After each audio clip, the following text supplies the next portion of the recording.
Hello friend, SP education में आपका हार्दिक स्वागत है। आज की हम लोगों की क्लास जो है वो हम लोगों की क्लास रहने वाली है झारखंड पीजीटी की। और हम लोगों का जो टॉपिक चल रहा है अभी उसको हम लोगों ने किया हुआ है कॉन्ट्रैक्ट कॉस्टिंग। कॉन्ट्रैक्ट कॉस्टिंग में हम लोगों ने पिछली क्लास में कॉन्ट्रैक्ट कॉस्टिंग के बारे में कुछ जान लिया था और जो शेष रह गई हैं उनके एमसीक्यू जो हैं उनको भी हम लोगों को चर्चा करनी है। तो आज की जो क्लास है वो छोटी क्लास रहने वाली है एमसीक्यू के संबंध में, और जो है कॉन्ट्रैक्ट के और भी क्वेश्चन आप लोगों के सामने आएंगे। लेकिन फिलहाल अभी जो कॉन्ट्रैक्ट के कुछ क्वेश्चन बेसिक क्वेश्चन हैं उनको हम लोगों ने करेंगे। अब बात आती है कि कॉन्ट्रैक्ट की। तो कॉन्ट्रैक्ट अगर पूछा जाता है कि ठेका लागत, मान लो कि ठेका लागत पूछी जाती है तो ठेका लागत। अब कॉन्ट्रैक्ट मैंने आप लोगों को बताए हैं दो प्रकार के। कौन कौन से होते हैं दो प्रकार? तो एक होता है हम लोगों का कंप्लीट कॉन्ट्रैक्ट और एक होता है हम लोगों का इनकम्प्लीट कॉन्ट्रैक्ट। मतलब कि एक होता है हम लोगों का, हिंदी में बात करें तो एक होता है हम लोगों का पूर्ण ठेका। पूर्ण ठेका को बोलते हैं कंप्लीट कॉन्ट्रैक्ट और अपूर्ण ठेका को बोलते हैं हम लोग इनकम्प्लीट कॉन्ट्रैक्ट। अब बात आती है कि कंप्लीट कॉन्ट्रैक्ट के हम लोगों ने एक क्वेश्चन किया था, न्यूमेरिकल क्वेश्चन में किया हुआ था। अगर आप लोगों ने इस क्लास को नहीं देखा है पिछली क्लास को, तो पिछली क्लास को ज़रूर देख लीजिए।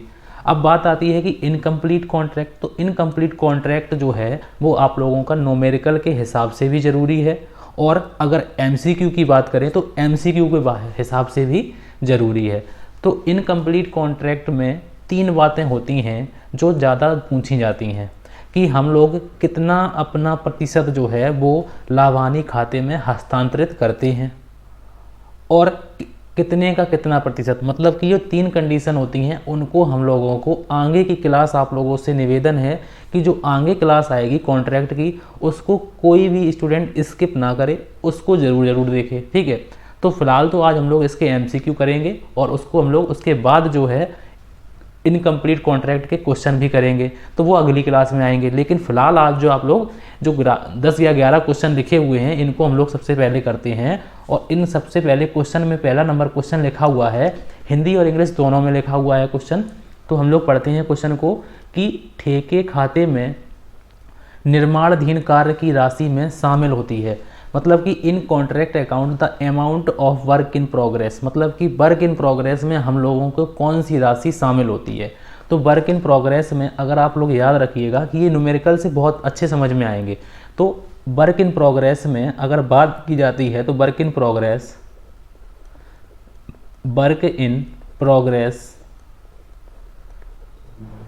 में दो राशियां होती हैं। एक होती है हम लोगों की वर्क सर्टिफाइड, एक होती है वर्क सर्टिफाइड और एक होती है हम लोगों की वर्क अनसर्टिफाइड।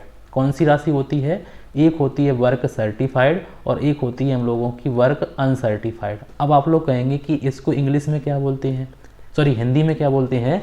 तो इसकी हिंदी होती है कि पहले को बोलते हैं प्रमाणित कार्य,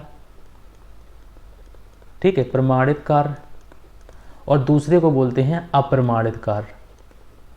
दूसरे को क्या बोलते हैं? अप्रमाणित कार्य बोलते हैं। अब बात आती है कि इनको थोड़ा सा एक सेकंड, हाँ, प्रमाणित कार्य बोलते हैं।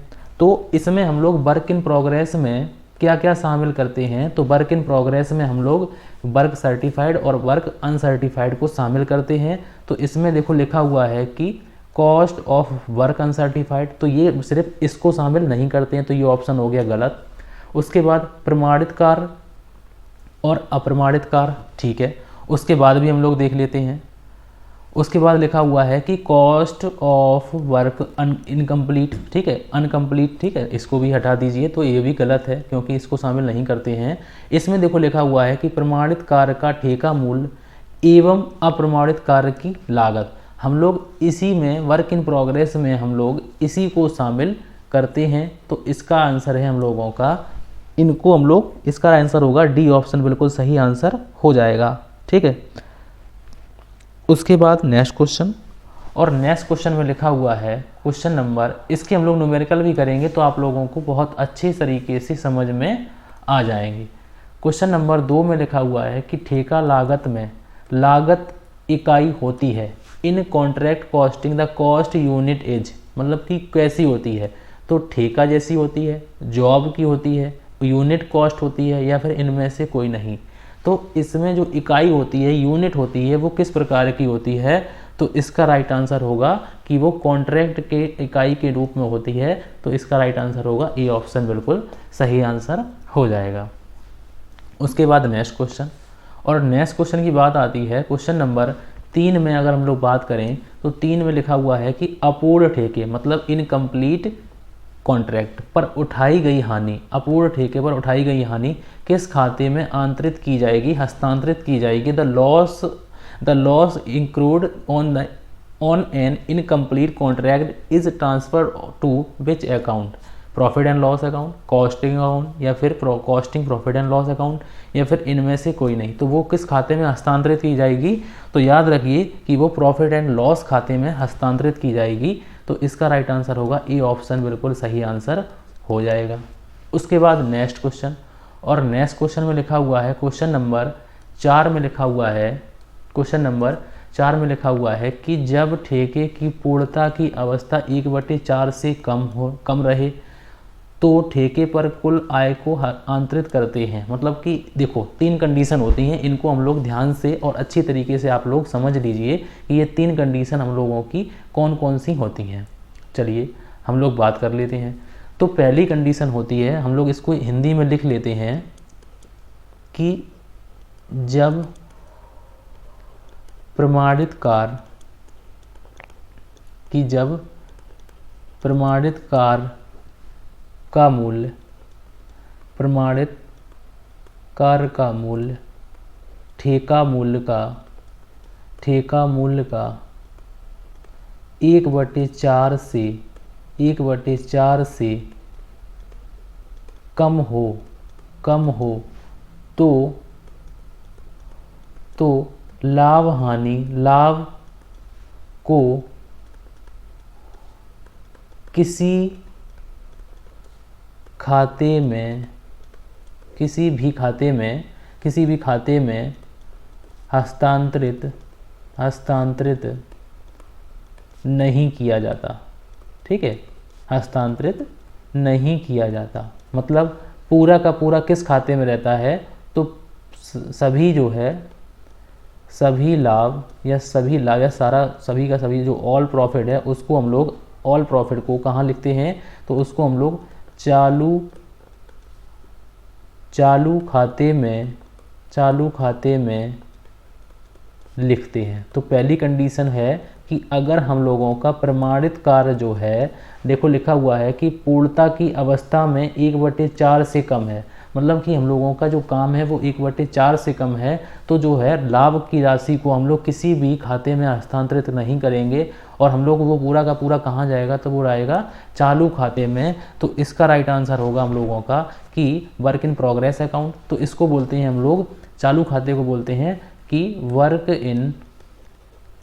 Work in progress account. ठीक है, ठेके में हम लोग इसको बोलते हैं चालू खाते को, वैसे तो करेंट अकाउंट बोलते हैं, लेकिन हम लोग ठेके के संबंध में अगर बात आती है तो चालू खाते को हम लोग क्या बोलते हैं? निर्माणाधीन कार्य के लिए बोलते हैं। तो वर्क इन प्रोग्रेस अकाउंट में ये सारी की सारी रकम किस में जाएगी? तो इसको हम लोग ले चलेंगे कहाँ पर? तो हम लोग ले चलेंगे इसको निर्माणहीन खाते में, वर्क इन प्रोग्रेस अकाउंट में। ठीक है, अगर मान लो कि हम लोगों का जो सेकेंड कंडीशन है, सेकेंड कंडीशन को भी हम लोग लिख लेते हैं। तो इसमें लिखा हुआ है कि आगे लिखा हुआ है कि जब प्रमाणित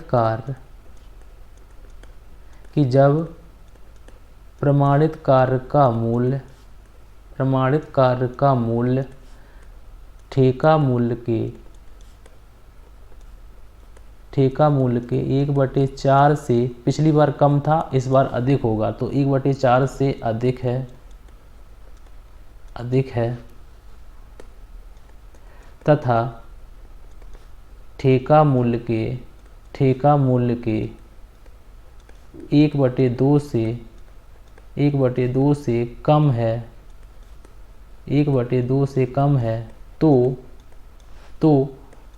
लाभ में से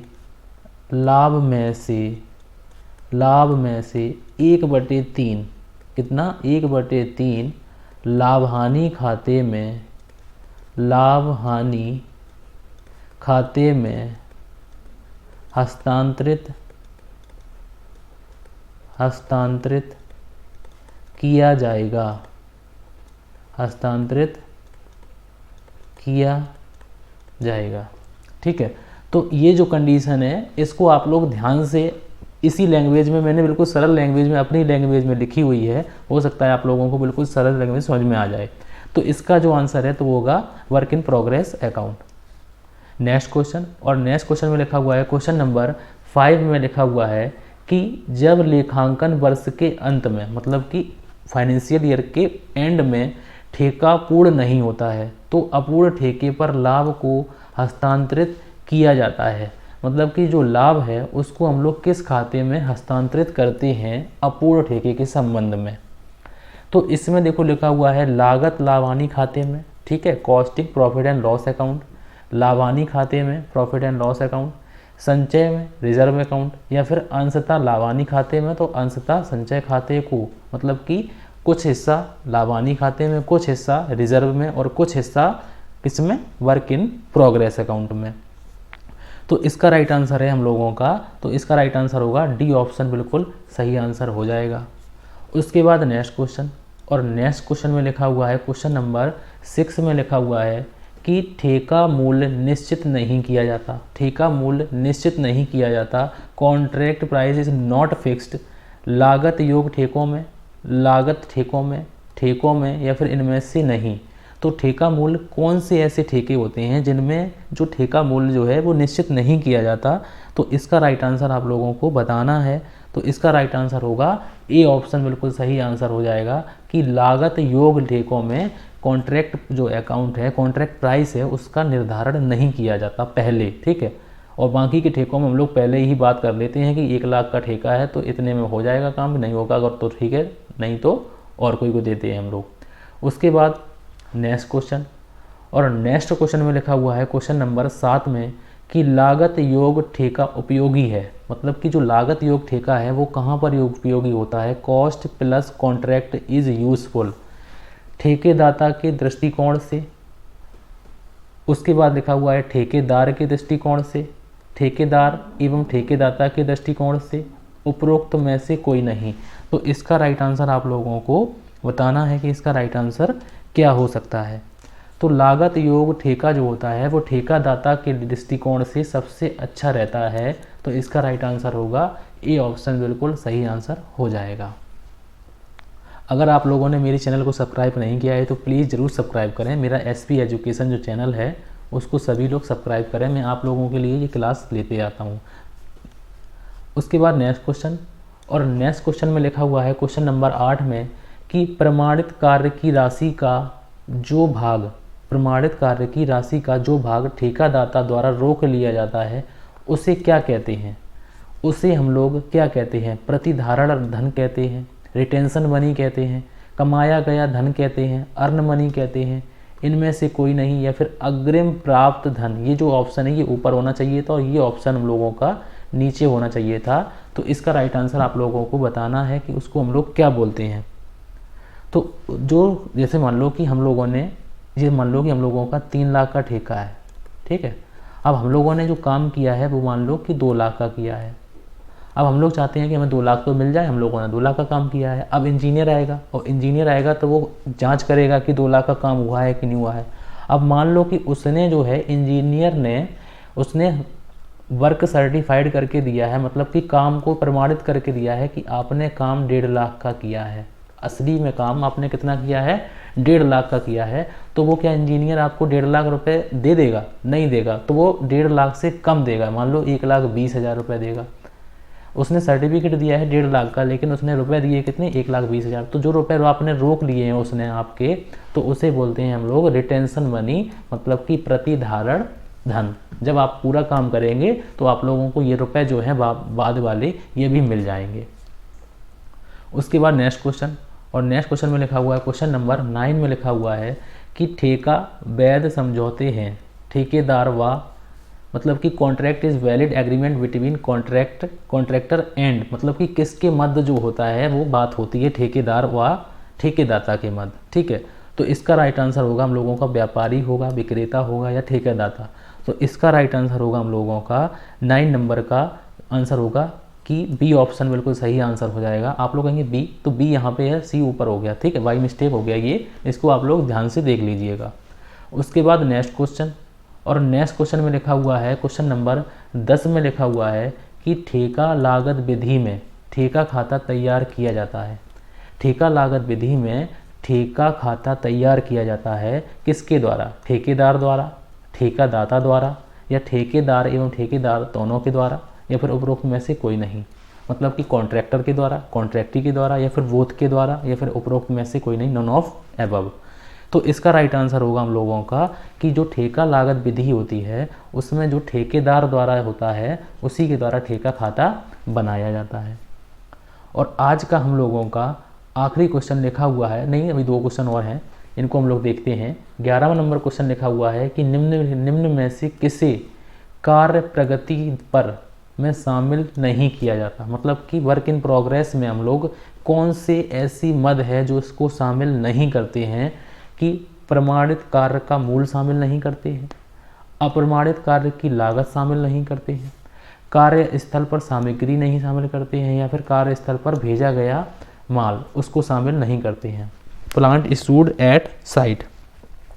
तो इसका राइट आंसर आप लोगों को बताना है कि इनमें से कौन सी ऐसी जो है मद है उसको हम लोग शामिल नहीं करते हैं किसमें? वर्क इन प्रोग्रेस अकाउंट में।